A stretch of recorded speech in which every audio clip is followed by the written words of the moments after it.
You have not seen what I've seen. I have seen my share.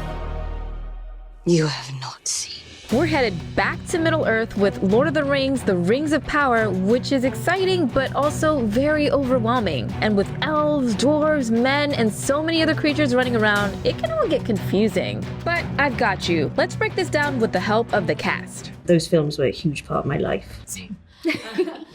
Okay, let's start with the premiere date. The first 2 episodes arrive on Prime Video Thursday, September 1st, with the remaining 6 episodes streaming weekly until the finale on Friday, October 14th.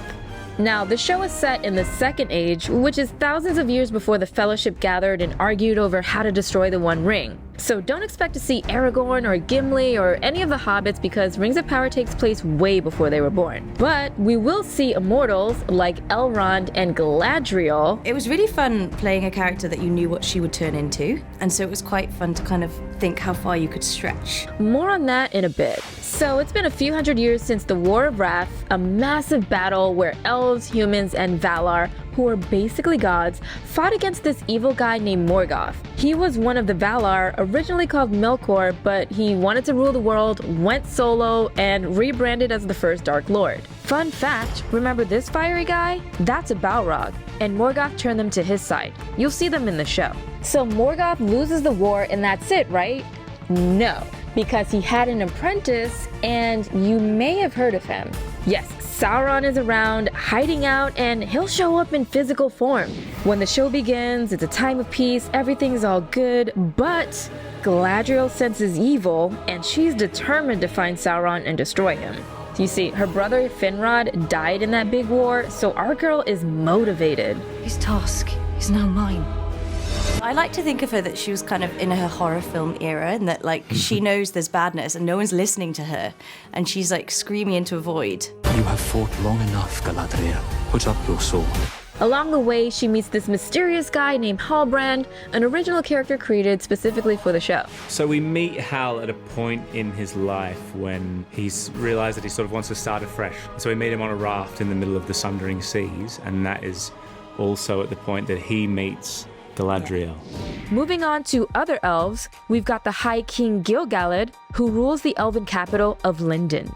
He's basically the elf boss, decked out in luscious robes and stunning rings. But don't let the bling fool you. When we meet him, he's a politician. He is utilizing that place as a way that we wish our politicians would, which he's trying to illuminate and elevate his people and the people around him to protect them from themselves and the inevitability of darkness. The gold that he's wearing is not a symbol of opulence. For the elves, it is a weapon, is a manifestation of beauty that serves to eradicate the evils of the earth. There's also Celebrimbor, ruler of the elven region Eregion, and a very important part of the story. He's the master craftsman, which makes him the perfect guy to forge the Rings of Power. He's trying to create a place of creative excellence. He's forging relationships with the dwarves in nearby Khazad-dûm to capitalize on their talents. But he's reached a point in his existence where he's searching for something. We find him vaguely unsettled. That makes him quite vulnerable to predators who may happen to be coming along. Genealogically, he's in all sorts of trouble, isn't he? Family line's not good, is it? The family line's not good. He's got a few demons. Oh yeah, Fëanor, that Fëanor bloodline. Yeah, watch out for him. And we can't forget my guy Elrond, who's 10 out of 10 perfect, would not change a thing. To me, Elrond is the Beyonce of Middle-earth. Love it! He's the future Lord of Rivendell and Arwen's dad. Here, he's just a young elf rising through the ranks in Lindon. Right now, we're just meeting, a relatively young half-elf at the beginning of all of the things that we know that he does. He's more connected at this point to what's come before him. He's half-elf, half-human, which explains why he's able to get along with everybody, including the dwarven Prince Durin IV. They go way back, but there's a small conflict when we meet them in the show. There's a scene, it's one event that they're both experiencing, but they're seeing it in very, very different ways because they're different creatures, So it was so much fun to build that relationship with him. He's like a brother to me, so it helps. That's a bromance right there. That goes deep. When we meet them, they've spent some time apart. Durin having the qualities of a dwarf. His reaction to that is fire, but he's got a huge heart. He loves him, but he hates him at the same time. Which brings me to the Mines of Moria. This is no mine.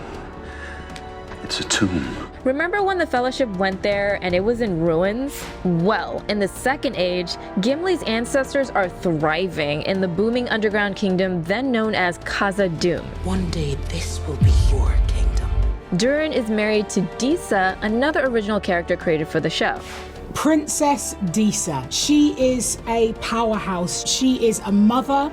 She has her own superpowers. She is just a force of loyalty and heart and warmth and joy. He's very much in love with Disa. He loves her with passion, kind of just wants to kiss her. And it's quite tricky as well, trying to kiss somebody with a beard that kind of comes out to here, and you're trying to get to them with a prosthetic nose as well, and then kind of going, whoa, which way we're going? Which way do we go? Which way do we go? Okay. It's true you don't see many dwarf women. And in fact, they are so alike in voice and appearance that they're often mistaken for dwarf men. Plus, it looks like Gimli's joke that dwarven women have beards is actually true because Disa does have one in the show. For Disa, we chose a glorious option of a beard, and we were so excited to be able to honour Tolkien's vision in the way that we have. Next, we have the Hartfoots, aka one of the 3 hobbit breeds. During the Second Age, they're nomads and haven't settled into the Shire yet, but like their descendants, they're all about minding their own business. They're at the bottom of the food chain, and they move through the seasons. They like to hide. That's sort of their main and sort of only strategy when it comes to danger. All of the carts are camouflaged, all of our costumes are camouflaged. We had these, like, skirts that's turned into hoods that you could put over your head and then sort of blend in and look like part of a tree or a rock or a bush. In Rings of Power, we meet quite a few Hartfoots, including leader Sadok Burrows, Poppy Proudfellow, and Nori Brandyfoot.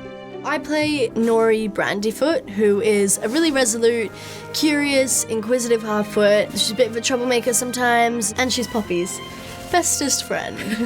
Yeah, best friends with Nori, definitely the most cautious of the two. They somehow cross paths with the Stranger, a mysterious being who we really don't know anything about, but he might have superpowers? He's obviously mysterious and sort of enigmatic, and he's struggling to remember exactly what his purpose is here. But I think in terms of any sort of power that he has, I think how he wields that in the communities that he comes in contact with is going to be quite a fun and possibly terrifying journey. You know, is he good? Is he bad? That's something that we're all going to discover with him on the journey. Okay, but who does he remind you of? It's wonderful to see you, Gandalf. Moving on to the humans, we will finally get to see what Aragorn's seafaring ancestors were up to on the island of Numenor. It's the first time we're seeing this nation on screen, and they're in a golden age, but how long will it last? We have Queen Regent Muriel, who's caught up in some Game of Thrones-like drama around her throne. I think one of the great clues is in her name, so Queen Regent Muriel. So we know that that essentially means that she's not fully queen just yet. But don't worry, Muriel's cousin Pharazôn is here to help. We see him here as very much a public servant. We see a man with tremendous responsibility, tremendous pressure, but something that he relishes and something that he's very good at. She's not queen, she's queen regent, and there's always going to be people going, well, it's not what, you know, your father would have done and stuff, and that's why I'm there to lend a helping hand. And I have the ear of some of the people there. I'm chancellor and head of the guilds, so I'm in a position then, I guess, to smooth that relationship. Not to be a misandrist, but I do not trust this man. Men are weak. Pharazôn also has a son named Kemen. He's living in a golden age. Things have been pretty sweet for him for a pretty long time. As the story progresses, things start to shift under his feet, and he has to make decisions he'd never anticipated. Speaking of drama, there's plenty going down with Elendil, another Numenorean and an all-around good guy. He's a warrior and a single dad raising his 3 kids, Anarion, Iarion, and Isildur. Yes, that Isildur who cut the ring from Sauron's hand and kept it. Destroy it! No. Sildore! In the show, he's just a young emo kid dealing with the death of his mother. He's a little bit lost. He's a sailor. He's a kind of a sea cadet trying to fulfill his father's dream and legacy of becoming a sea captain like him. He's yearning for something else, maybe outside of Numenor, and he kind of does some things that's not necessarily the best decisions he probably has made in his life. He's young, reckless, restless. The loss of the family's matriarch hits everyone hard, and father and son especially don't get along. But with Elendil so focused on Sildore, that leaves his daughter neglected. She's the youngest in the family, and the family's kind of been racked by the death of the mother figure. So despite being the youngest, she's trying to be mom. She's got two brothers, one of them has run away. Her brother's more of the problem child, so she's sort of overlooked, and that sort of leaves her vulnerable to attention from other sources. Moving over to the Southlands, this is another area that will become very important to the story for reasons. You might want to keep an eye on that. There's also Bronwen, a human and a healer from the village of Tirhorad, which is basically the slums. I play Bronwen. She's a human, a Southlander, in a forbidden romance with this handsome gentleman right here, Arondir. The thing about these people is they are the descendants of the humans who sided with Morgoth in the War of Wrath, and elves were appointed to watch over them ever since. So when Bronwen gets cozy with the wood elf Arondir, her people are not happy about it, hence the forbidden romance. Arondir is a quiet force, a skilled warrior. His eye is caught by this human. The world is going at a completely different speed, and it's essentially as if it kind of slows down. It's this person that slows him down. I feel like that's what we have, is this thing of like, I can't stay away from this elf. I should stay away from this elf, but I can't bring myself to stay away from this elf. Her son Theo also isn't pleased, but he's dealing with other issues as well. Theo and Sildore are actually quite similar. Yeah, I know. I found that out today. Yeah, we were like, Yeah, there's a lot of learning. Becoming a man, What is that? What does that entail? What does that mean? Isildure's got, this future and daddy issues. Yeah, but the daddy issues is the same. No, I've got daddy issues. Oh, you got daddy issues Not me as well? personally, but anyway, this is And that evil-looking sword you see him carrying, yeah, that's gonna be a major part of his story. I talked to Tyrell again, and he told me that it's very important to Theo. Quote, in finding this thing, it's almost like he's found purpose and something that can drive him to do things. Sounds sinister.